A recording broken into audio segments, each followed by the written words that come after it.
Welcome back, my fellow music lovers, especially my rock music lovers. Rock and roll bleeds deep in these veins, and I know it does for a lot of you out there. Even though it may feel like rock has kind of died off over the last decade or so, I'm here to tell you it hasn't. And this channel is going to keep it alive. But we might steer off that road every once in a while and dig into something a little different, because for me, all music's great. Doesn't matter if it's pop, country, jazz. There's a lot of great music out there and a lot of great stories that we'll dive into. But this one today, this ain't no secret. David Lee Roth, Sammy Hagar. David was the very first original frontman for the band Van Halen. Sammy Hagar came in 1985 to take over for David Lee Roth when he left to pursue a solo career. So who did it better? Who was the better frontman for the band Van Halen? And who is the one that should get our respect the most? Or should it be both? We're going to decide in this video today, but I'm going to need your help. Let's dive into it right now. So here's one thing that we do know.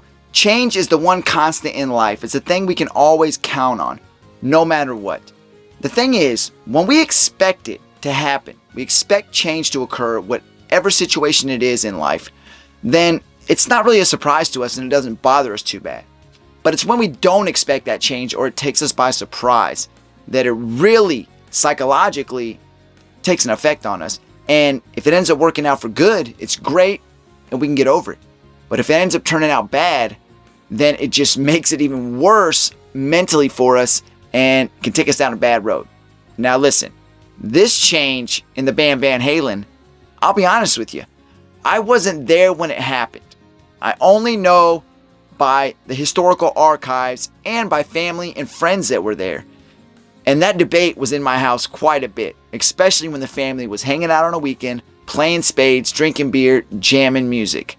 The Sammy Hagar, David Lee Roth debate, I heard it quite a few times. The year was 1974, when David Lee Roth joined the band Van Halen, which didn't go by Van Halen at the time, went by the name Mammoth. It was actually a suggestion by David Lee Roth that led to the band name change, and that's historic in its own right. Now, it didn't take long for the guys to get rolling. It ended up being a demo that was financed by the bassist from Kiss, Gene Simmons, that would lead to their very first album, 1978 self-titled album, Van Halen. Listen, this first Van Halen album was a huge success. It had commercial hits, it had rock and roll classics, Janie's Crying, Running with the Devil, Ain't Talking About Love, and of course, that classic Eruption lead into You Really Got Me. This album was huge and it took the guys to huge heights immediately. Look, David Lee Roth's style straight out the gate cannot be underestimated. The tight spandex suits, the long blonde hair, and the stage presence. The moves, insane. His style is very reminiscent of the man himself, Mick Jagger. And those two guys, the way they move on stage, you know the ladies loved it. So David Lee Roth and the boys would release 5 more albums before his departure in 1985. They released Van Halen 2, Fair Warning, Women and Children First, Diver Down, and the classic. Gotta be one of the greatest rock and roll albums ever, their classic album 1984. Not only did this have rock and roll hits and was a classic album, the cover art for the album has got to be one of the greatest cover arts of all time in rock history. The angel with his hand coming over his mouth, the pack of cigarettes, cigarette in the hand. Crazy, crazy, awesome artwork. If you can think of one better, drop it in the comment section. Off the top of my head, I can't think of one. What also came with the release of those 5 albums after their debut album was classic hits. I mean, rock and roll classics. Not just great songs, but I'm talking about classic rock songs. When you put out a list of maybe the top 100 rock songs, I would be one to bet some of these, or most of these, would be on there. I'm talking about So This Is Love, Dance the Night Away, Panama, Jump, Hot for Teacher, and many others. And if you're a huge Van Halen fan, I'm sure you can cherry pick these albums and pick songs that most people have never heard.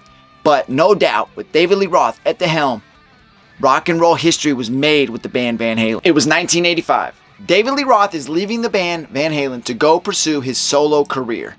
Now, the guys are looking for a new lead singer. Who walks in? But Sammy Hagar, the Red Rocker himself, to take the helm and be the new lead singer for the band Van Halen. Sammy Hagar was coming in to take the reins from David Lee Roth, fresh off of his VOA tour.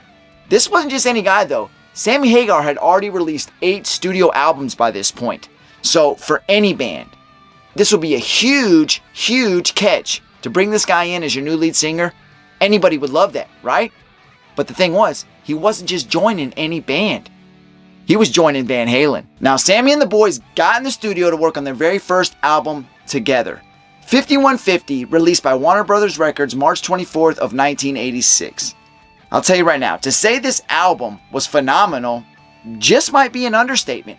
But this album was also something else. Now, the 4 singles off this album were huge commercial success, and guess what? They were also rock and roll classics. Love Walks In, Best of Both Worlds, Why Can't This Be Love, and my favorite Van Hagar song, Dreams. Now, not only was 5150 a huge success, the album was a success, but this was the first album they did with Sammy Hagar at the helm on lead vocals. You know what else it was? Are you ready for this? It was Van Halen's very first album to ever hit #1 on the charts. I want you to think about that for a second. Their very first album to ever hit #1 on the charts? Are you kidding me? You know, it was really crazy to think that would be the first time that Van Halen would have a #1 album. After all the amazing things they did in the David Lee Roth era, it's absolutely crazy. But you know what? In life, sometimes crazy things just happen like that. Van Halen would go on to release 3 more albums with Sammy Hagar, OU812, For Unlawful Carnal Knowledge, and Balance. Balance would be the last album with bassist Michael Anthony as far as a full-length album. That was it for him. They didn't know it at the time, but it wasn't long after.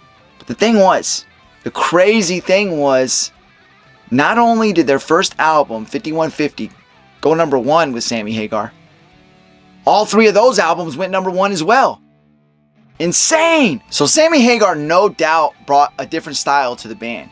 You know, with David Lee Roth, it was more like a quintessential frontman. You know, he craved the attention and he got the attention, and he was definitely at the forefront, and I guarantee that he loved it. With Sammy Hagar, it seemed more like it was just 4 buddies having fun, rocking out on stage, like as if they'd known each other their whole lives. And then Sammy brought that second guitar in a lot of times, and it was something different. But definitely, the 2 guys had 2 completely different styles, but there's one thing. They were no doubt rock and rollers. So Sammy Hagar and Van Halen called it quits in 1996. Creative differences was the reasoning. How often do we hear that?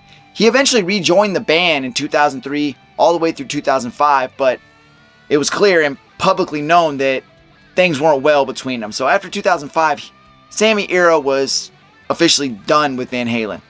Now, 2007 would see David Lee Roth return to the helm as frontman of Van Halen. But obviously, Michael Anthony was no longer with the band. Instead, he was replaced with Eddie's son, Wolfgang. Wolfgang played bass for the band, and when David Lee Roth returned, they toured the country, and I gotta be honest, it was awesome to see that. To see David back at the helm and just almost the classic Van Halen lineup, it was very cool to see. So let's break it down for just a second. Now, we know we lost Eddie Van Halen in 2020, which is a huge loss, because when you say the name Van Halen and you're talking about the band, the first person that always comes to mind for me was Eddie. I mean, Eddie and his brother were the band, but, you know, the band as a whole with Michael Anthony, whether it was Sammy or David, they created magic together. But come on, man, we all know we think of Eddie when you hear the name Van Halen. If not, I'm cool with that, but to me, that's what I think. But it's crazy we'll never get to see another Van Halen performance. If we do, it'd be weird not to see Eddie playing guitar, and it would probably be just like a reunion one-off, maybe even a tribute to Eddie type show. But, you know, multiple guitarists, a compilation of guys coming in, but it wouldn't be the same. But it'd be cool to see, because we'll never get to hear those songs again live, whether it's Sammy singing or David. But you know what? In the end, Sammy, David Lee Roth, who did it better? It's open for debate. I don't care, because they both brought great things to the band. 2 different styles. Both of them. Classic albums, classic songs. Forever in rock history, they will be engraved. So I give respect to both of them. But you always want to go with the original. Of course, most people are going to say David Lee Roth. But you know what? That's fine. Give the classic lineup their dues. Give the Sammy lineup their dues, because they both rocked out, and in the end, who cares? I know one thing. If you like what I had to say today, if you liked the video, please like and subscribe, because that will help me grow. We all are passionate about something. I really encourage you watching this. If you're passionate about something, if it's cooking, fixing cars, mowing lawns, you love music, you love video games, whatever it is, pranks. If you love it, I think YouTube is a great option for passionate people out there to express themselves. And don't be afraid, because not everybody's going to like you. Who cares? There's going to be people out there that hate on you, say bad things. It shouldn't matter to you, because there's going to be more people that love what you do. Like we love what Sammy Hagar and Van Halen did. We love what David Lee Roth and Van Halen did. It didn't matter about the haters. But I encourage you out there, if you're passionate for something, go for it. Do something great in life. Nobody can stop you. Nobody could stop Van Halen from getting to the heights they were at. And forever they'll be engraved in rock and roll history. Again, please like, please subscribe. Thank you for watching. Until next time, take care of yourself.